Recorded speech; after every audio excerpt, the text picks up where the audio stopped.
Good morning and welcome to your daily Gameface. I am Dr. Kim Lannon here with Happy Lou. Yeah. Well, Haven't you ever been like overwhelmed? of course. Yeah. But it seems like a constant state for you. Yeah, that's true. Therefore, I'm here to lighten the mood. Excellent. Mm-hmm. Need it. So, anyway, how I was got your a week? meeting today. I hate meetings. Oh, is that why you're stressed this morning? It's one of the reasons, yeah. Oh, I'm sorry. Oh, I'm here to make you feel freaking happy. Janet asked me, what's the meeting about? I said, if I knew what the meeting was about, I wouldn't go. Well, I have to just say you're in anticipatory anxiety right now. That's what it is. Oh, yeah. And I'm a king of that. I know you are. And it's really going to be okay. It really will be. Yeah. Everybody lands on their feet, even when it's bad. Just sometimes it's a longer drop. That's fine. It's just a lot. There's a lot going on. You know what? But I made you happy. Yes, I made you happy. You did. So there we go. Yes, you did. I know. See, everyone's always concerned about how we're doing. That was a gift from heaven. Well, I give good gifts. Yeah. I know. Yay. Everyone's gonna be like, what is going on? None of anybody's business. But anyway, I'm excited. Lou, participate. Yes. Participate. Come on. I'm glad you're excited. I'm technologically trying to get this going. I know. Lou's having some lighting issues. He's having some backlight issues this morning. It's all good. Yeah. We're all here. Not everyone's watching. Everyone's just like listening. Technology is supposed to be binary. It either works or it doesn't. I understand, but it doesn't work that way. So I'm very excited. You're supposed to say, why, Kim? But why are you so excited? I'm so excited because Dave Russo, who was here last week, we're going to get back on track of our growth month, but he booked another comedian. He got me Mike Donovan, and he did it. It was less than 45 minutes after the show, and we were game on. Yeah. So everybody who isn't aware of it, but if you go to my Your Daily Gameface Facebook page, you'll see the flyer or the ad announcement for March 28th. At Time Out Boston down in Fenway. You can come and join me for my 12th year of celebrating the 12th Boston Marathon in a row. But the best part is that it's an hour and a half, or probably more because they tend to run longer, but an hour and a half of two amazing comedians, back to back, Dave Russo and Mike Donovan, coming in to help me out, raise money for the New England Patriots Foundation, which goes to 25 different charities. We give about $250,000, we give $250,000 out every year to 25 charities. And it's amazing. And I'm raising money for it. And $60 to come to the door and get in, and you get a $25 food voucher to go to any of the vendors in Time Out Market. If you've never been down there, it's so much fun, and there's so many cool little restaurants. And then there's, of course, an amazing. There's the flyer. Oh, what is all that?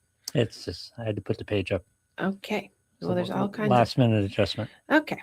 I'm like, what is that? And you photos from your page. I understand that, but I was like, oh, what's that? And there's all kinds of fun things. There's going to be giveaways. There's going to be raffles. There's going to be silent auctions. And then, of course, people that come will also get like a little swag bag that I'm putting together. So it's just a fun night. So it's 5:00 doors open, and it will go till 9:00. But the comedians will come on around 6:15, 6:30. So come on out and get your tickets, and come on down and have a good time in a couple weeks. It will be a nice little spring opener for everybody to come out and get out from under the snow. Dave will go longer. Dave always goes longer. Dave will go longer. Yeah. And then Mike will probably go on time. But it will be so much fun. So come on out, and it's open to the public. It's not just for friends and family, it's for everybody. So it's a big open mic night, so to speak, without it being an open mic for other people. Oh, you never know. I know, exactly. For all the hecklers in the crowd. So anyway, and I'm doing great on getting almost to the goal. I'm $2,000 away from hitting goal. So, and my plan is to go over. So I'd love to get to 15,000, but right now I'm at 10.5. Yep. So let's keep going, y'all. So it's great. Still have a broken toe. Yeah. But has training picked up? It has with picked the up. Weather? The 75 degrees yesterday. Yep. It was fabulous. Training has picked up, not because of the weather, just because my toe's feeling better. Yeah. There's always something wrong. People always laugh and like, God, Kim, is there ever a year that you do this marathon? No, it's a common curse for this marathon that I'm never bodily ready. That's a runner's thing. Yeah, but runners are always hurt. I know, but I'm not hurt from running. I'm hurt from vacuuming. I didn't hurt myself this time from running. It was from vacuuming into a weight bench. So I have a little buckle fracture on my third toe. It's beautiful. Buckle fracture. I can see it. Yeah. I can see the fracture. Ooh. I know, right? And it's making me bounce because it's like, yeah. So when I'm slapping my foot down when I'm running, it's like really great. You gonna be ready? Probably not. No. Still gonna be pain when you go? I have no idea. We're gonna see. Well, my concern is, and I have to get out there because I haven't gotten out on the course yet this year because it's been 5,000 feet of snow. Even though lots of other people are out there, I've just decided over the 12 years I know better, so I'm just not going to put myself through it. But I'm going to get out there soon and start getting on the course and practicing the downhill because it's the downhill that's the problem on the toe. It's not the uphill and the flat. It's the constant downhill in that course that it happens, and then by the time you're done, it's like your toes and tops of your toes are slammed into the. That's good because your fellow runners are a pain in the ass. My fellow runners? Yes. Why? With all the snow there's been and the roads, and there's no sidewalks, and they're out in the street, and there's puddles, and yeah. Well, I haven't been out there, so my fellow runners. But when they're out there, they are out there on like the side of the side roads if they can. No, they aren't. Okay, fine. You know what's worse? Bikers. The bikers are worse. That's worse. So please. Bikers are worse. So. And they should take the side roads, but they never do. Okay. Well, if you're down in my town where I have my main office in Bedford, it's like the Tour de France. I'm not kidding. And it's because we have the bike path that goes all the way into Cambridge, Mass. Right. So they come off the bike path to jump onto the other side of the bike path, and they go through. It's like and they're all in their little outfits. It's New England. These roads were built in the 1600s. Yeah. You can't take the main roads. No. Well, especially through Bedford, because you're coming through Bedford, Lexington, and it's like, the battlefield. Yeah. It's all good. So anyway, we're back. We've had a few weeks in a row of guests and fun things, but now we're back to the growth mindset from where I was talking about, because people are ready and raring to go for your rise. Remembering that resetting your mindset, integrating it, standing up, standing out, evolving and elevating yourself to growth. So what I was going to get back to for the month, because next week I will not be here. So I need to give people a framework to work with so that they have something to work with while I'm gone. Yeah. And then go back and listen. Is how do we build an emotional growth plan so that we evolve mentally and physically, and it combines the mindset work, your habits, your emotional awareness, and body care. So it's like a one-shop stop. So I'm going to try to give people a framework today to build that on. And remember, I think was it last week? I don't remember. Remember when someone asked me about like, what's the main thing that you have to like think about? And I said, awareness. Were you asking me? I said, you have to, all right. Nobody pays attention to me. That's good. Well, I went back in my head and thought, whoever asked me that question, I was like, awareness is always the key. And, if you could get better aware of all those pieces I just talked about when it comes to your mindset, your habits, your emotional state, and your body care, if you stay aware, and as cliche, and I remember saying that, as cliche as that sounds, you have to have awareness. And people do walk around without awareness. I was thinking often. I was thinking when you first brought this up, people aren't aware of the body wellness connection to this. They tend to separate mental health and physical health. And it's like they're so intricately connected. Well, you can't have one without the other. And if you pretend, which I call it pretending, if you're pretending that they don't go together or that somehow they're completely separate, you are missing out on how to take care of yourself. Again, just sleep basics. Well, sleep hygiene is one of the most under talked about things ever across the board. Whether sleep and diet, right? Right, sleep and diet, and exercise. But most people will talk about the exercise, but they don't talk about the sleep portion and how important that is. And I think it's like 1 in 3 people have a sleep problem, not disorder, but 1 in every 3 people has a sleep problem. Hypersomnia, insomnia, middle of the night waking up. And quality sleep is different than quantity. People think, I slept 8 hours, but did you get restorative sleep? Right. So, I mean, that's a whole nother show. But that's part of growth. If you're getting good sleep. Now, as you know, I have a cat that I don't know what happened last night, but she didn't wake me up for the first time in I don't know how long. So, and I think it's daylight savings has messed her up a little. So I'm going to go with that. And then as soon as I say that, she's going to keep me up tonight. Yeah. So she's 22, she's 22.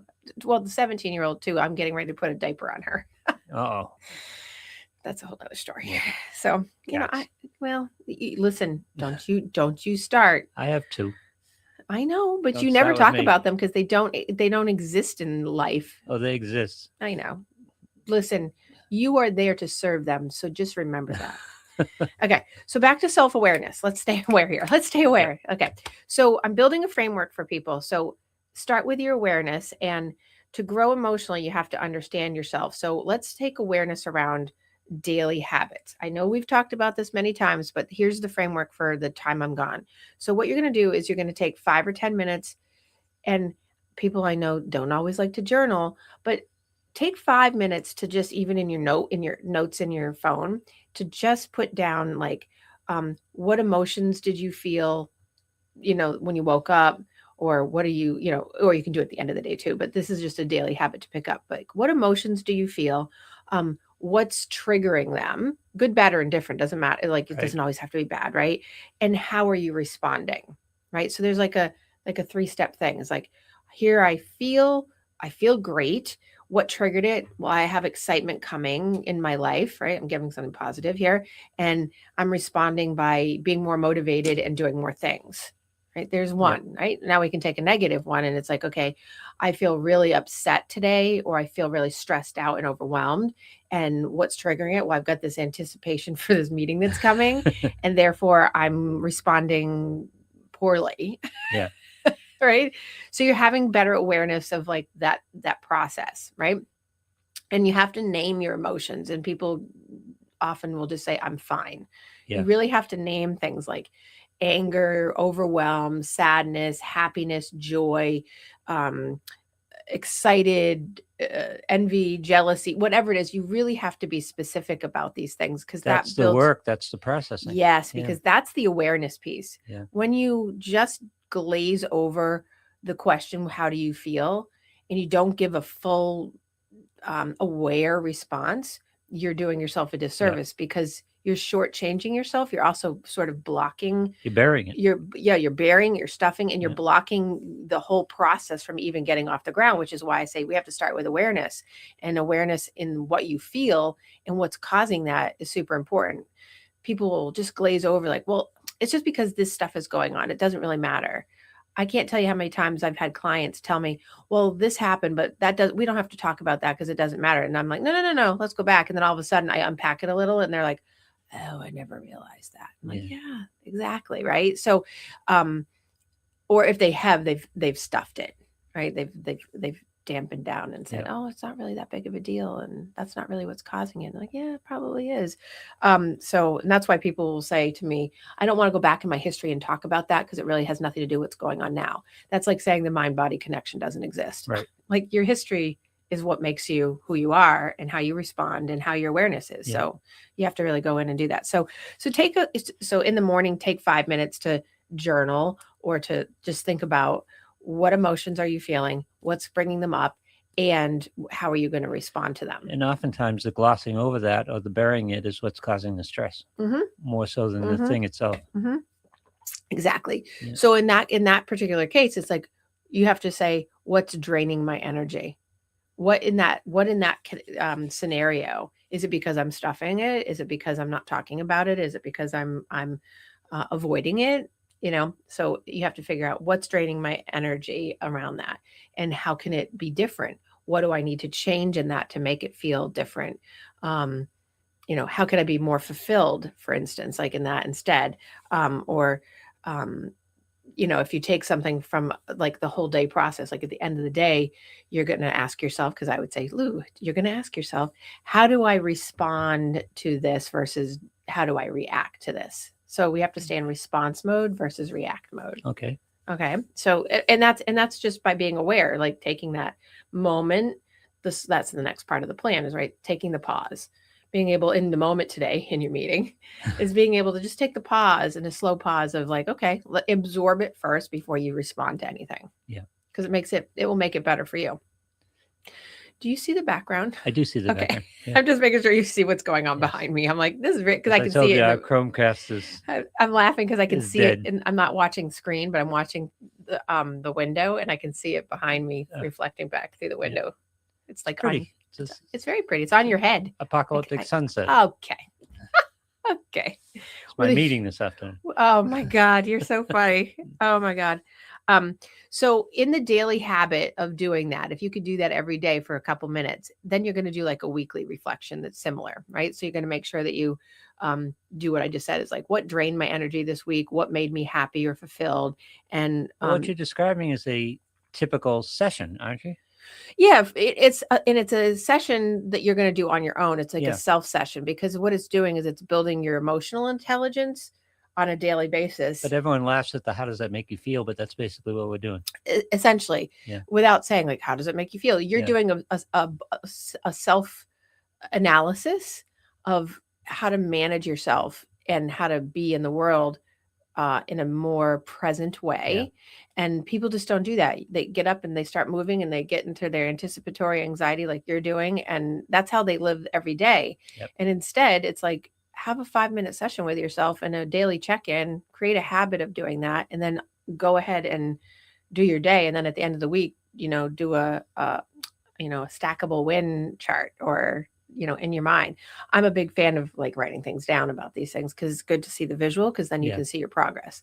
But yeah, it's like doing mini sessions every day for yourself to make yourself more emotionally intelligent. And the key is emotions to words. Yes. Because that's where the processing happens. Exactly. Yeah. And you have to have the emotion that's not just a generic emotion, like I'm good, I'm fine, it's okay. Things are like, you have to be detailed. Yeah. Because that's what builds the awareness. Okay. So let's talk about the mindset, right? Because we're all about the reset, and people struggle with resetting their mindset, flipping things around, generating an alternative thought to the one that they have, because people get linear, right? They get that vacuum thought instead of the broad thought. So practicing the reframe of thoughts.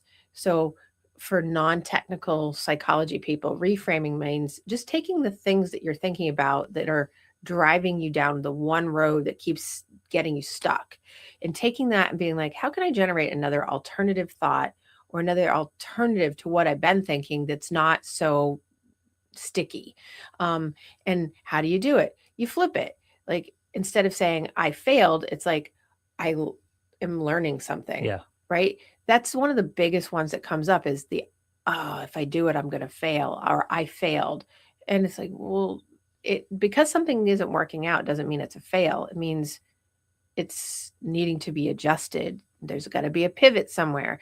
You have to, what did you learn from it? What are you learning from it not working right now? Like, so instead of it just being like, I failed, this finite thing, it's infinite in possibilities, because it's not just all or nothing. And people get so stuck in that all or nothing thinking and that mindset. There's no rising, there's no growth out of that. It's just, you're done. It's like it's a non-starter. It's opportunity to learn. Right, exactly. Yeah.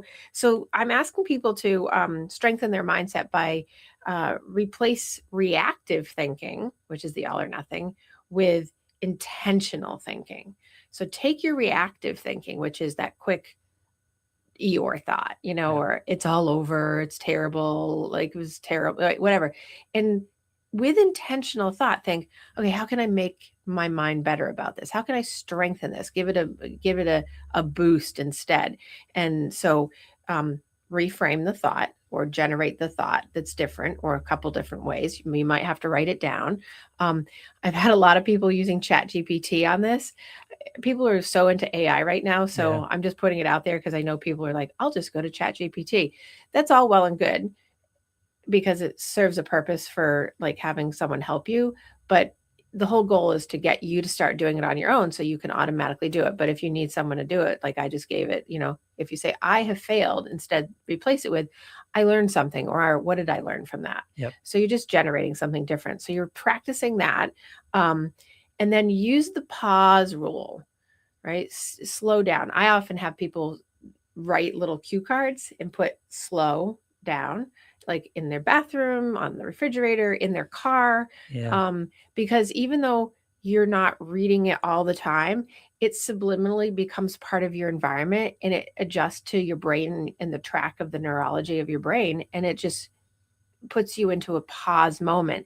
So literally it's a pausing of the moment, but it's also just slowing you down to thought process better, physically feel better, not be in a rush to do things or say things or feel things. And it takes you out of the reaction mode of your day and into a responsive mode, so that it gives you actually a more intentional way of living and growing. So you're more aware. You stay more present in your day. The moment more, more present. Yes. So when you're emotional, like this, people get emotional like you might today. When you're emotional, try to take 30, 60, 90 seconds. I know that seems like a long time, but even 30 seconds before you're reacting to just take a pause. And so sometimes, I think it was in acting school many years ago, back in my day, someone talked to me, this was before I got into full on psychology. Someone said, before you go into your scene, take a deep breath. And I'll be like, oh my God, this feels like forever. And they'd be like 4 or 5 seconds, but it feels like a lifetime. So when I say 30 seconds, it's so short of time, but it can feel so long when you're not being good at self-awareness, because you have to sit with some of the feelings that are going to come up, because it slows you down to actually think and process. But it's the pause in that pause that you actually will gain some growth, because it settles you. It allows your brain to come into focus. It allows you to actually be more present. If someone's saying something that might not land well on you, then you can actually be responsive, because you don't have to jump to the response. You can just take your time and be like, oh, I have to think about that. Even if you say that out loud, I have to think about that. Or you can make a pause and say, I'm thinking before I respond. Right. So you're allowing yourself to take that pause back.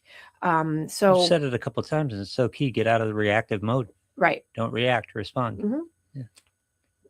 And it's not perfect. Excuse me. I just took my water. It's not perfect, but it's about building over the process of building resiliency mentally, so that you can actually just get better at doing it, so that more often than not, you're in response mode in your mindset, and it allows for the generation of alternatives to come up, so that you can be in a strategic problem solving, solution focused mode in life, versus acute bleed out, react, band-aid.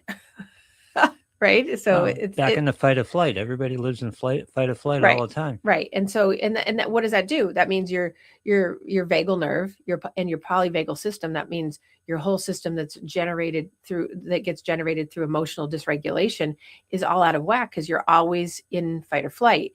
And I've talked about it as wake up. I have clients that say, I wake up and I'm so anxious, and I say, okay, your periscope is up, right? So you're looking, you're searching constantly, even when there's no threat. Oh, that's pretty behind me. When there's no threat. I can turn it off if you want. No, it's just funny because it just keeps popping up. But well, when I said periscope up, it popped up with that. But your periscope is always up when you're in fight or flight. So that means, think of the visual of the submarine needing that just stay below the surface, and you don't, there's no threat. Like, pull the periscope down, let it be, just be.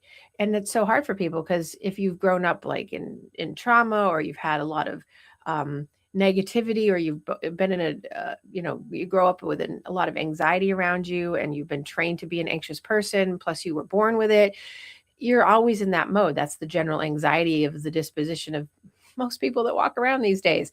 You have to be so good at that first part I just said about mentally locking into awareness, so that your periscope is not above the surface, and because it doesn't need to be unless you really have a threat. Don't generate the threat. Bring it to a space where you're calm and you're safe, and you have like control over your emotions, which is why you take the slow pause. And that's a big self-awareness thing, where you're distinguishing between actual threat, and, by the way, not amplified, but actual threat, right, and generating threats, because a lot of people threat generate all the time. Well, yeah, and that's and when people say that, I'll just give the example of, like, that's when you're doing the what if what if this happens? What if that happens? Shoulda, woulda, coulda. Like all those are threat generators. Yep. And you know what happens when those happen? Nothing. Usually none of that stuff comes through. You know, like what if I do this? What if I don't do that? Well, I might as well not do it anyways because this bad thing's going to happen. And it's like, and 99.9% of the time, none of that stuff comes up. And you're like, oh, okay. Like, I know you're sitting in threat generation right now. Sort of. Right. But you're fighting it. Yeah. Right. So, but it's about like, you know, it's, if you take the pause and you just go with what comes, and it's like, you know, you're still going to go to bed tonight. You're still going to get up tomorrow morning. It's going to be okay. Maybe. Yeah. Okay. Oh boy. Okay. Long day. Okay. Long day. I know, it's only 10:20 for us. Okay. So in building the mental resiliency, which I'm hoping I'm helping you with today, Lou, right? I'm helping you build mental resiliency where we have, I do this work, but you made up an important point earlier. It's not linear. Some days you're on top of it and some days you're not. Right. And so in the days that you're not, doesn't mean that it's just all completely gone to hell in a handbasket. Right. It's about really locking in on trying to reset yourself back into what you know that works and using the skills and the tools so that if you've already been building some process mental resiliency and you have good awareness, usually in those moments where the days are off, you have to just lock in harder to the mental awareness piece of, okay, what do I have control over here? What resiliency can I build upon right now or drag out of me to make sure that I stay okay? And the key to that is what I was just saying. Well, there's a couple keys, but emotional regulation. And in moments where you're having an off day or moments where you're anticipating something, the emotional regulation skills are so key because it's the vagal nerve. I keep pointing to my neck as if people are watching me. It's the being able to kind of control your nervous system through different things, you know. Sleep is a good thing, right? Yep. So doing it through, if you have good sleep, the less anxious you're going to be. If you have good sleep, you're going to have less problems with eating junky foods. You're going to be more likely to exercise. You're also going to think clear because your brain's not going to be in agitation mode, right? So there's a start, right? So if you have good sleep, if you don't get good sleep, well, then you've got to do some other mental techniques. Just laughing behind me. That's okay. Pretty too. So one of the breathing techniques, and I'm not a big in session, let's do breathing techniques. If you ask any of my clients, they're going to be like, she doesn't do that with us. Yeah.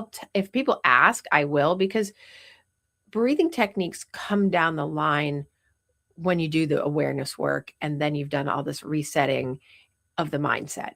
Breathing is just not going to breathing doesn't change your mindset. Right. You have to get to the point where you can just take really good breaths at some point, but I don't introduce that in sessions unless people ask, or if it's way down the line, because a lot of times people have come to me and have had previous therapy, or they've gone to other doctors and they say, you just have to do breathing work. And then, breathing work without awareness and intention of how to be in your day is not going to do anything for you.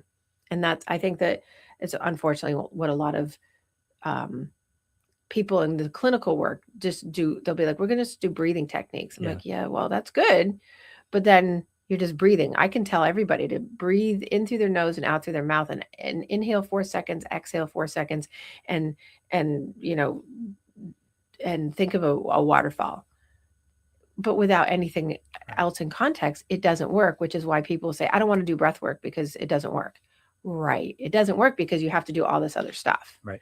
So when you emotionally regulate, part of it is good breathing. So it's not that you're not thinking about other things. You have to be able to do all the stuff I just said prior to this. And then, breathe in through your nose 4 or 5 seconds and then exhale longer. Because what does it do? Breathing, even a couple deep breaths, slows you down. It helps with that pause, reset moment. But you can't do the breath until you know that you need to slow down, which means you have to have the mindset that you have awareness. So you have to back that up to the beginning. You can't just do like breathing and then this is why people always say it doesn't work. Right. It doesn't work. No kidding, because you didn't come into it with the awareness of the response mode to then slow it down with the pause and then do the breath. you have to do those steps first before you go in through the nose and out through the mouth, right? And also, really quick on breath work, most people walk around breathing into their chest, obviously, right? But that's not a right breath. That's not the correct breath. You're breathing, if you're doing it all like, from like, so breastplate up, that's all like sort of hyperventilation mode. That's just anxious breathing. Yeah. When you do really good slow down breaths, like a couple of them to slow and regulate and emotionally regulate your whole body and your brain, is when you're going into below the breastplate into the sternum and you're expanding it like a basketball through your nose and then exhaling and like pretending like you're blowing out all the air out of the basketball into the world. And you can do it with exhale like words, you can do exhale like sounds, you can do just really strong air blowing. But what that does is it settles the body into a space where your mind, wow, did you hear that? Wow, that's unfortunate for us. Where your mindset can really change because your body has slowed down, because your body is now likely coming out of fight and flight because you're taking the time after you've had some mental awareness to just check it in and really lock in. People will stay in fight and flight and up in that chest hyperventilation mode when they just do a few deep breaths and they think that they're doing good deep breaths because they're just breathing and holding it and then letting it out, letting it out. But it's not how it works. Yep. And when the benefit of this plan is great if you can do it yourself. But the real benefit is if you go to someone that knows how to do this work with you and teaches you how to do it like I do, or you watch someone maybe on YouTube that knows how to do it right? Because there's some really good people out there. But you really can't do good breath work and get yourself regulated emotionally by doing it without all that front loading of the other stuff that I'm saying. Yeah, you have to accomplish the physical regulation too. Exactly. So in doing that, so here's the next technique part of that for emotional regulation is emotional processing. And people are like, oh God, I don't want to do that, right? Yeah. Here, and this goes back to the sort of the beginning, but emotional regulation in the body to get it is emotional process. So what do? You feel it, you name it, right? You understand it, and then you choose your response. That gives you control. So when people feel something, they don't usually name it, they don't usually understand it, and then they react. Yeah. Right. So this is about feel it, name it, understand it, like understand where it's coming from. Why is it coming from? This happens very quickly too. It's so much better to take the 10 seconds to end up being in a response mode than feel something, react. That's a millisecond thing, but take the 10 seconds to really figure out how to process the emotions, and then automatically that will start becoming a millisecond kind of thing, because you'll get trained automatically into replacing and relearning over time the other response that you do. Everything you've learned that's unhealthy and toxic or negative to yourself and your body and your emotional regulations, you can unlearn it by doing this. Mm-hmm. But it takes time, because if you're 50 and you've been doing this thing forever, you're going to take, maybe a year or two of practicing this to get into a better mode. And nothing's perfect, but it will be way better because it will be more healthy and over time. So the goal here would be to avoid impulsive reactions and impulsive behaviors that get you into trouble. And also, it will also help for bottling up emotions, which also, so both sides of that spectrum, if you think of it as a continuum, both sides or both edges of that end in physical diseases, mental disorders. Like, this is why people have high blood pressure from stuffing emotionally. People get high blood pressure, obviously from genetics, but also, and bad food and other things. But when we're stuffers and we stuff down and bottle up emotions, and we're not doing like the feel it, name it, understand it, and choose a response, then we're doing damage to ourselves in some way.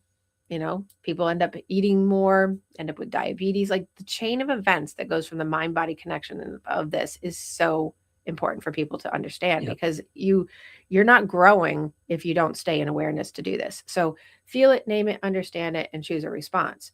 If you can feel it, name it, and understand it, the likelihood is you're going to have a plethora of generated ideas in your head of how to respond to something.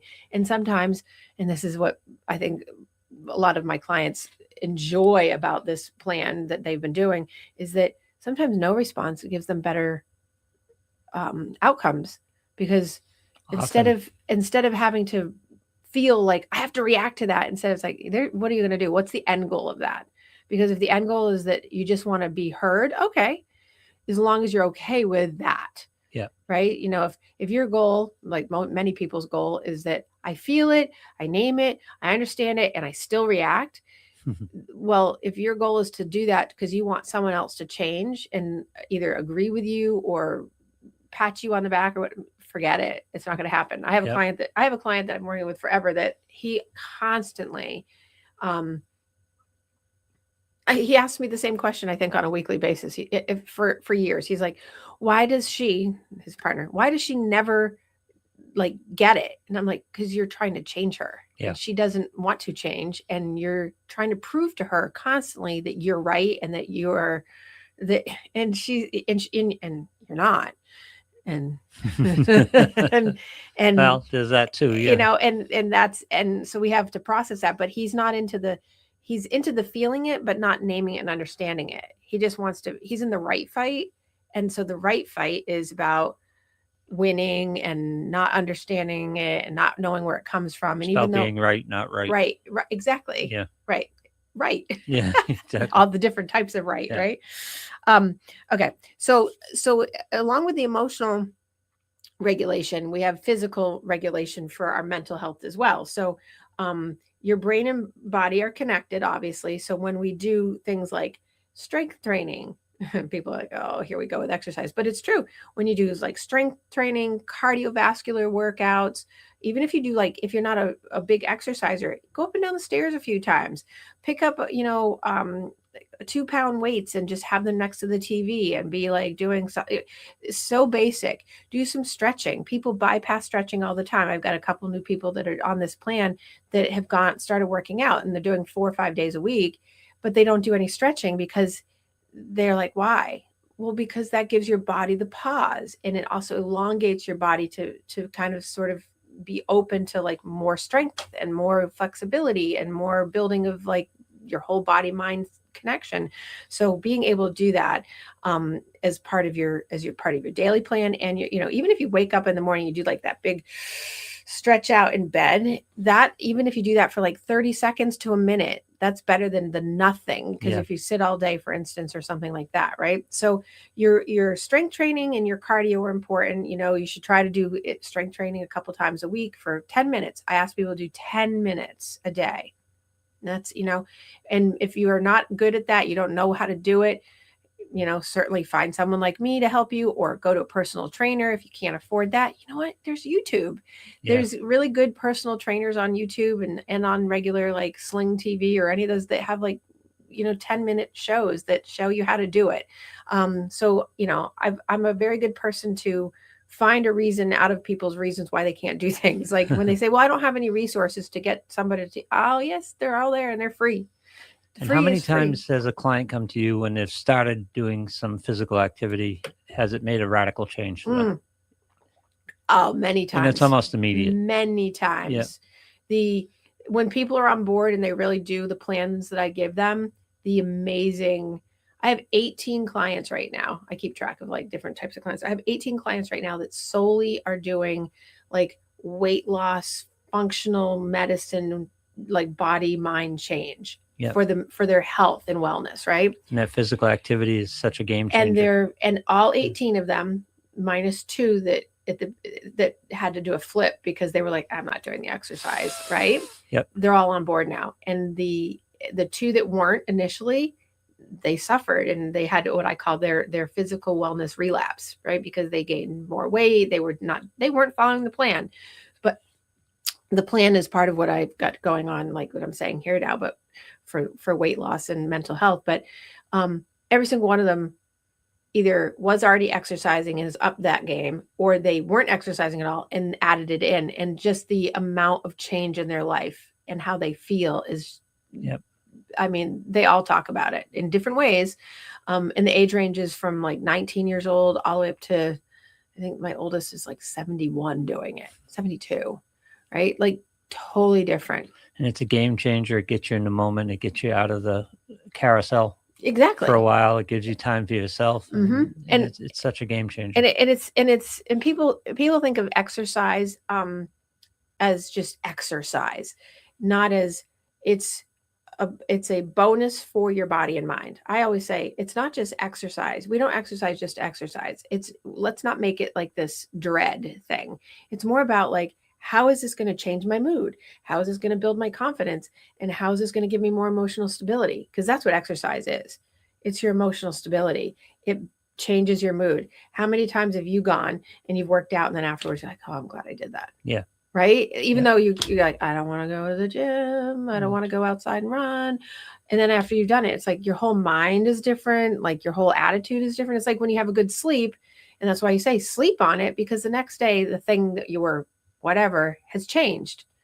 Maybe the circumstance hasn't, but your thoughts about it have. Similar to like the exercise, regulating in, having awareness and saying, you know what, I'm going to go for a run, or I'm going to go on the treadmill, or I'm going to go on the elliptical, or I'm going to do the thing that's going to change my mode. And every time that happens, even in little increments, it's a stackable win. And what do you get? Yeah. You get that mood change. You build your confidence. It's a quantifiable win. Yes. And all the stress that you're dealing with, all the anxiety you deal with is not quantifiable, and it's not a win. Exactly. But you go in the gym, you do what you're going to do, you accomplish something. Right. And so that's why, so to the point about the win, you're going to build in this plan, you're building discipline through small wins. Yep. Like think of like, I always am so visual with this. I think of like every time you have a small win, it's like a firework or a fire, like going up, like, cause you're on fire, you have to think of it in a, like I'm going to burn to do this. I have to, it has so much purpose to do this. So, you have to start with non-negotiables in your day. So, yep, I'm asking you to be aware, and I'm asking you to take your pauses. But when it comes to emotional regulation around using your physical body, make them non-negotiables. Like exercise is a non-negotiable every day. 5 minutes a day or 50 minutes a day, as long as you meet that as a non-negotiable, make it happen, right? So exercise, learn something new today.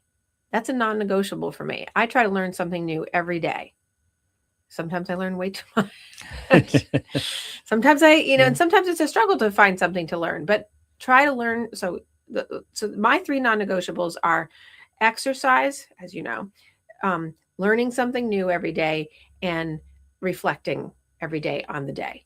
Like the 3, I always am like 3 things that happen that are good, or that I think are wins for the day. Mm-hmm. If you can't come up with 3, as long as you can come up with 1, that's fine. Or you can journal, right? So make sure you have daily non-negotiables that you commit to yourself, because that helps you regulate in, because it gives you purpose. It gives you something to look forward to, and it makes you feel good about you. And it keeps in line with your self boundary, right? That you're not doing for others all the time, that you have to do for yourself, right? I had a client a couple of weeks ago that came in, and all she does is she does for everybody. And, the tears were flowing, because that's what she does. She does for everybody, but then doesn't take time for herself. And I'm like, you're going to leave my office today, and instead of going back to work, you're going to go do this thing. And I gave her an assignment. She's like, but what if the people at work get upset with me? I'm like, you're already out of work. You take the time off for the scheduled appointment.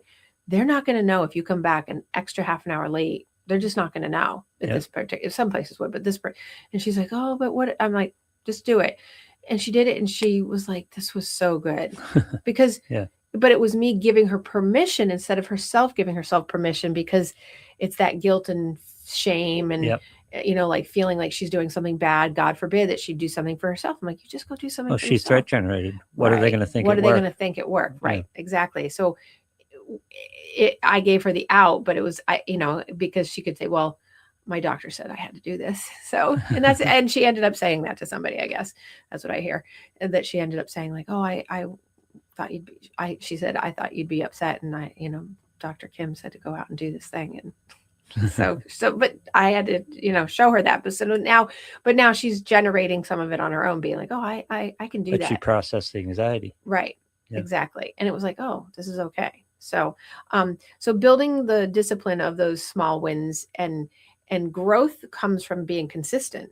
So in order to have your rise moments, you have to be consistent. people will often say it's because of, I don't have motivation. Growth doesn't come from being motivated. Growth comes from being consistent in your habits. So if you're consistently, habitually in a toxic pattern, you're going to be in a toxic pattern and you're going to be dysregulated and you're going to not have growth.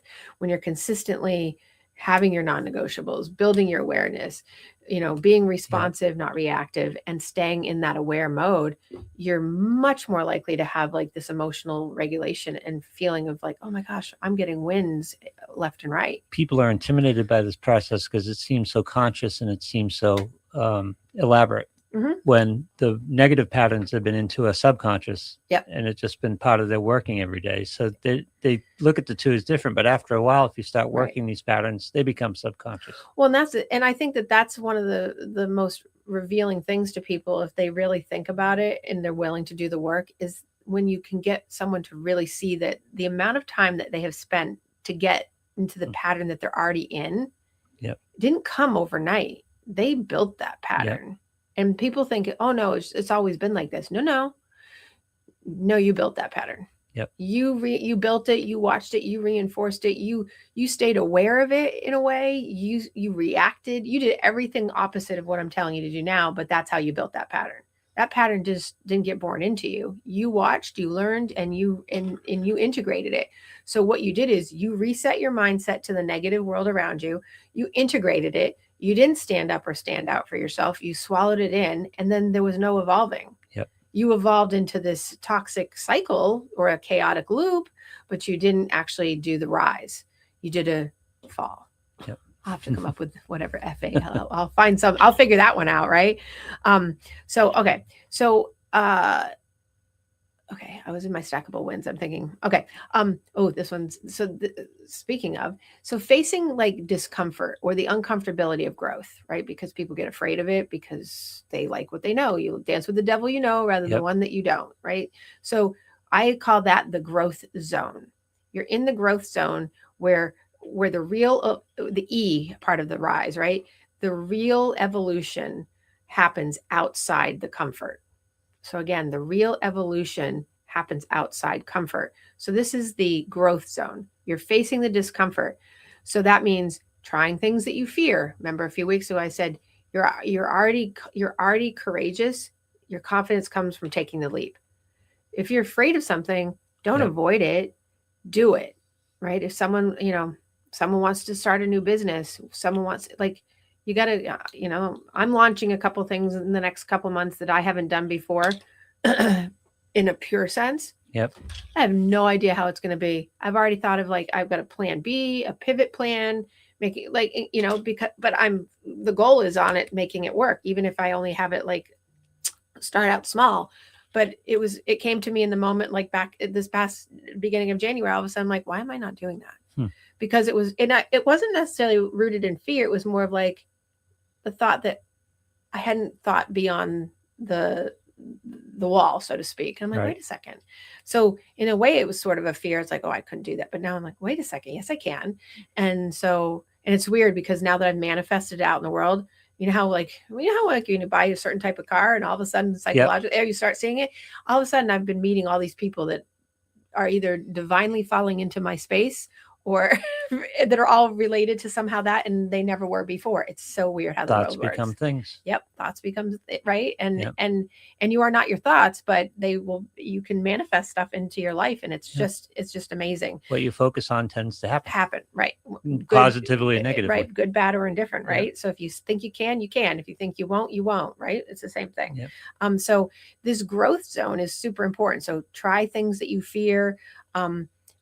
Have difficult conversations with people, or put yourself, if you have to and you've avoided it, have them, because they release. What's it gonna lose for you? Nothing. Don't avoid and stuff, because people are people pleasers, right? Sometimes you have to have the difficult conversations. Take on a challenging goal. So back to let go. Yeah. Back to letting go of outside influence, outside validation. Yes, that's the most valuable lesson. And people, Have the conversation that works for you, not what you're worried about the reaction is going to be. Well, and that's the thing is people often sit around not doing for themselves based on what they think other people are going to think. Yep. And that doesn't mean being selfish. No, not at all. And that's that trained and socialized norming thing of like, oh, if you do that, then you're not being, a good person, or you're doing something that's like outside the norm. And it's fine. You just have that, right? If you can do one uncomfortable thing a week, that would be good. Right. And if that's taking on a challenging goal, like for instance, my thing is that I've taken on a challenging goal. And I'm working on it daily, and every week I'm like, okay, have I inched forward a little bit? Some weeks I'm like, ooh, I've inched forward. Like I was talking to you before the show today. I'm like, ooh, I inched forward today. Like big, I had a big leap because I was excited. Who knows what's going to happen tomorrow? Yeah, right. I have no idea, but I'm like, okay, so I'm going to build on that momentum today. And hopefully that will give me, maybe if tomorrow's a smaller day, that, maybe Friday's a bigger day, I mean, that's how it works. But it's framing the setbacks as opportunity, as experience, as learning, as getting better. Right. And setback doesn't always mean setback. It could be just that some days are slower. Maybe the impetus to do things, or the time, like my Thursdays, I don't ever have time to do anything. So I'm like, because I teach 13,000 times a day, and I'm running between offices, but it's one of the most productive days I ever have in the week. And that's, it's so bizarre because it's my busiest day, but that is actually the psychological phenomenon, is the more time you don't have, the more you find time to do. It's amazing because on a day that I choose actively to not do a lot, I literally, then I'm like, oh, I didn't do anything. Yeah. It's like, oh my God, I got nothing done, except in my head. I have a brain motivation thing, and I generate thoughts, but those are not days that usually I'm feeling good. Like I'll sit down and like watch a movie, and I'm like, oh, I could be doing something else, but I need to do the movie. I get it. Yeah. Yeah. So try to do one uncomfortable thing every week. Step outside your shell. Oh, that's a pretty picture behind me. I don't know what that is, but I don't know either. Yeah. It's really pretty. Looks European. Well, I think it's in Italy somewhere. Well, that's pretty. Could be. Yeah. So in saying that, try to create also, because I'm building a plan for you to have like the most growth. Build a personal growth, like a vision. Have a vision. Define the person or the thing that you want to become. Define that for yourself. I have clients write what I call a future identity statement. That's not the same as saying where do you want to be in 5 years? Yeah. Which I hate that question because it's so ridiculous. It's the most ridiculous question. I mean, there are many, but that one's one of them. Such a bad interview question. I hate that. But do a future identity statement. Like, who do I want to be in a year? Not what do I want? Who? I want to be a person that has stayed consistent. This is the basic of it. I want to stay a person that has better emotional regulation. I want to have the ability to set a goal and know that 9 times out of 10, I'm hitting it. Like, that's a future identity statement. Not, I want to be a millionaire and I would see myself growing in this company. No, that is, that's no. That's not going to work because it's too vague. It's too lofty. It doesn't work. It has no intention behind it. It doesn't have a plan. And that's where you have fail. And then people say, when I say, what did you learn in that? They're like, I don't know. I'm like, you went too big. Yep. And then people are like, but if you don't grow big, I'm like, yeah, you can have a goal that's big, but you have to do the stairs. You have to take you have to have awareness. You have to take your pauses. You have to be responsive to your daily self. And you have to remain a consistent pattern. So a daily, a future identity statement that I would make right now would be something like, I'm calm under pressure most of the time. I'm calm under pressure. I'm physically strong, minus a broken toe. Right. And I'm disciplined. And I'm becoming more emotionally intelligent. That's a future identity plan.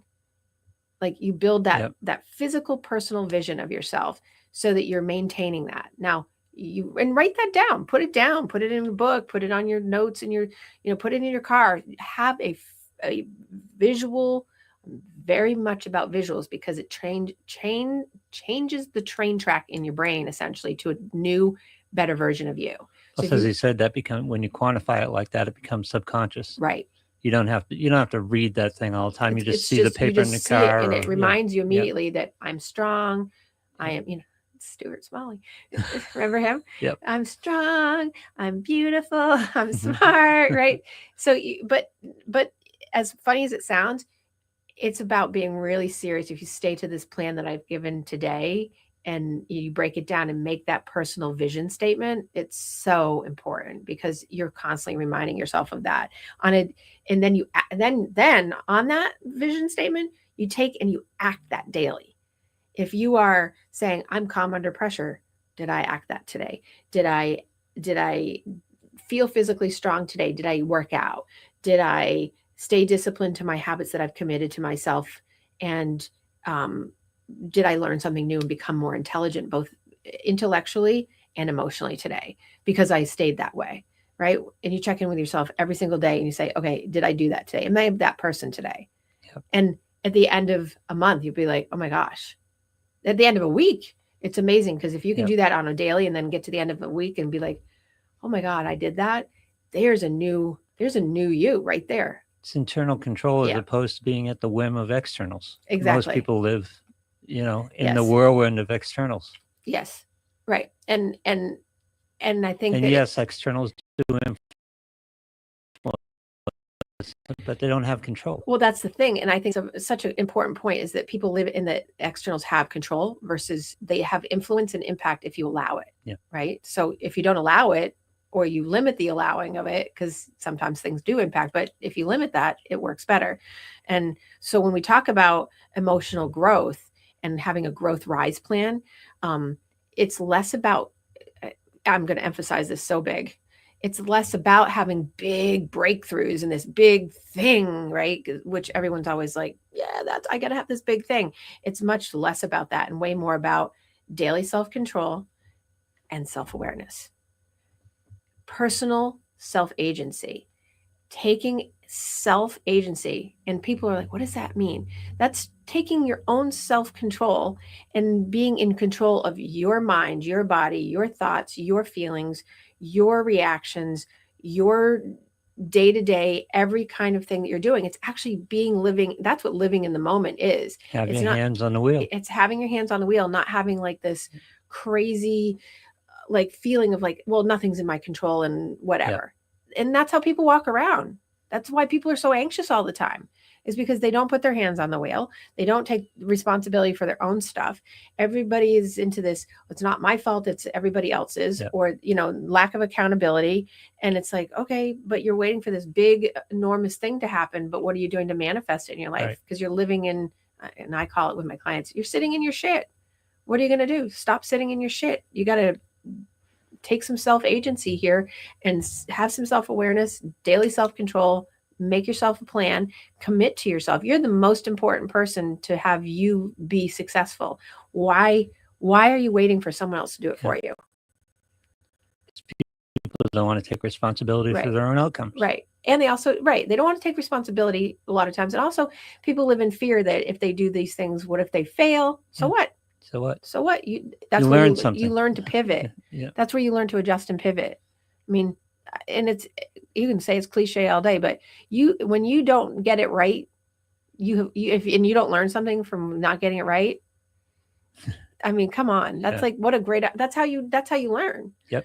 Right. If you get a 60 on a math test, well, your goal is to get a 90 on the next one or 100. You've got to learn something.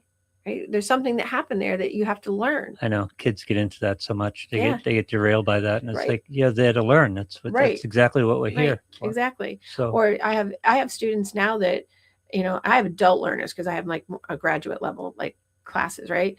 And they're adults, and they still will be like, I got an 80 on the exam. I'm like, it's one exam in thousands of daily tests that you have. In life. One exam is not a measure of who you are. Right. I have to say that to every single student, even when they're 100, people who are 100. I have one person that years later has said, you're the only person that ever gave me a B+ in my whole college career. I'm like, And they're stuck on that. And I always say, you're still stuck on that. You know, it's like been 15 years. Yeah. And now they're a colleague, right? And I'm like, you're stuck on the fact that I gave you a B+. Especially when it's subjective, like a grade. And I always say, I laugh. I say, I didn't give it to you. That's what you earned. Because it wasn't like papers that it was exams. This is how he tested. It's not my, not my circus, not my monkeys, but it's it's so funny. And he laughs because he knows he likes to rib, but I'm like, it's your B+. It's funny you say that because I had a remembrance I was a hockey referee for a long number of years, and I called a penalty late, and the kid skated by me, and he said, it's a bad time to call that penalty. And I said, no, it's a bad time to commit that penalty. And to the point, right? And to the point, yeah. Right? And it's also to the, psychologically, it's to the point when someone says, why is this happening to me? And I say, why are you allowing it to happen to you? Like, you have to take control there. If you allow something into your life, it's not happening to you. Something could happen to you, but what are you then going to do about it? You can lay there and just be like, well, it's happening to me. I'm just going to keep taking it. Yeah. Versus, what are you going to do about it? You don't have to do anything. I mean, you don't have to take anything. My takeaway from the whole Michael Singer thing, it's like when something happens on the road, you don't jump in the back seat.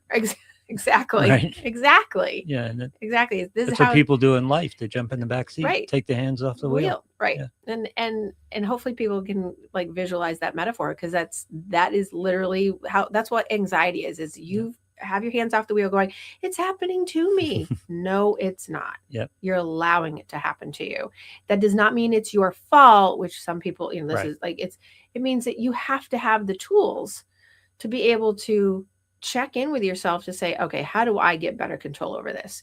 Because I can't tell you, over the 30 some odd years of doing this, people say, I don't have any control over my anxiety. But you do. Yes, no, you're generating your anxiety. Right. Yeah. So, but when you have that happen, you have to have like a good either life coach who's a real life coach that's not just certified for 30 minutes on the internet, or you have to have a good doctor or a good person in your life that knows how to help you, or you find someplace that you can get the same assistance to get the growth skills that I just gave in our show today of how to do that. Now, I gave everybody a template today of how to do that. But now, to build it out, you have to be really self-dedicated to do that if you don't have someone helping you to sort of fill in all those blanks like I would do, right? So I give you a template, but you have to be able to do that. So anyway, I'm going to get ready to wrap, and thank you all for listening this week. I am off next week. Have a safe, great, wonderful week, and I will be back. And please go register to come to my event on March 28th at Time Out Boston.